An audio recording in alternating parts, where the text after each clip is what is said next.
Les randonnées intérieures sont des contes introspectifs conçus pour favoriser la détente, la réflexion, la méditation, la prise de décision et le soulagement.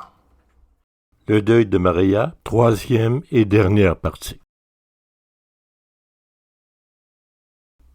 Chemin faisant, elle croise une jeune fille qui accompagne une dame d'un certain âge. La jeune fille semble joyeuse, la dame âgée silencieuse. Elle les salue, elles lui répondent. Voilà plusieurs années que sa grand-mère est décédée. Elle a beaucoup pensé à elle ces dernières journées. Où est-elle à présent? Veille-t-elle sur sa petite fille qui gravit la montagne sacrée? A-t-elle retrouvé son cher Eduardo?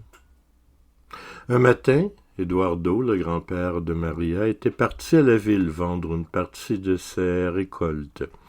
Et le soir, ses cousins avaient ramené sa charrette vide. Il était tombé dans le ravin. Il était tombé dans la rivière en traversant le pont de bois sur le chemin du retour. Le cours d'eau l'avait emporté. Elle ne l'a jamais revu. Lorsqu'elle était venue en ce lieu avec elle, sa grand-mère avait révélé la raison de son expédition. Au sommet de la montagne, il est possible de communiquer avec les disparus.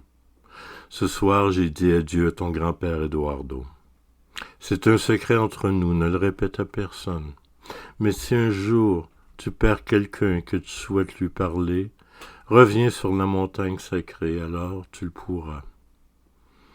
Maria n'a jamais révélé le secret, et la voilà aujourd'hui de retour sur la montagne sacrée. Et voilà qu'une nouvelle fois sa blessure se rappelle à elle, de manière fulgurante. Moins surprise, Maria ne trébuche pas cette fois. Elle prend appui sur son bâton et attend que la douleur passe, comme la dernière fois. Mais la douleur ne passe pas. Elle diminue un peu, mais reste présente. En reprenant son chemin, Maria ne peut s'empêcher de penser à cette terrible journée, il y a près d'un an, où elle partit en voiture avec Carlos. Une si belle journée, une si terrible journée. Ramon, son fils, avait pris place sur la banquette arrière et ne tenait plus en place. Il n'était jamais monté en voiture auparavant. C'était la première fois. Le terrible accident s'est produit sur le chemin du retour. Maria continue de marcher en ressassant le souvenir de cette terrible journée. Seul l'espoir de retrouver Carlos et Ramon au sommet de la montagne sacrée, de leur parler enfin pour la première fois depuis un an, de leur dire comme elle les avait aimés et comme elle les aime toujours, de leur demander de veiller sur elle et de l'attendre. Quand Maria arrive au sommet de la montagne, la nuit est tombée, il n'y a personne. Elle aménage sommairement un coin pour y passer la nuit.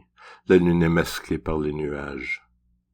Elle mange sa portion du soir, elle est épuisée. Le ciel est couvert, le vent froid. Elle s'emmitoufle autant qu'elle le peut dans ses vêtements au creux de son abri et s'endort aussitôt. Son sommeil est agité. Tout son corps souffre.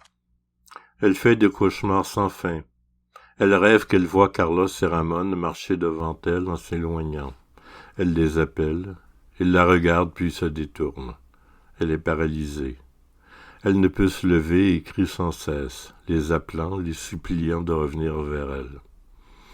Mais ils continuent leur chemin, sans plus se retourner. Puis, rassemblant toutes ses forces, elle pousse un cri si fort que tout semble basculer et une vive lumière l'aveugle. C'est alors qu'elle se réveille. Le ciel est maintenant dégagé et la lune resplendit au milieu du ciel. Elle sort de son abri, il fait froid mais le vent s'est calmé. Le ciel est empli d'étoiles. Sous cette lumière généreuse, elle reconnaît l'endroit qu'elle a visité plusieurs années auparavant. Elle va s'asseoir sur le banc où elle avait pris place alors avec sa grand-mère. Et là, le miracle se produit. Le lendemain matin, Maria se lève et refait ses bagages. La descente sera difficile, elle le sait. Par contre, ses douleurs se sont apaisées et son âme aussi. Avant de partir, elle jette un dernier regard sur le ciel de nouveau couvert et sourit. Sa grand-mère ne lui a pas menti. Elle sait qu'elle peut entreprendre le voyage de retour sans crainte maintenant, car Carlos et Ramon lui ont promis de bien veiller sur elle.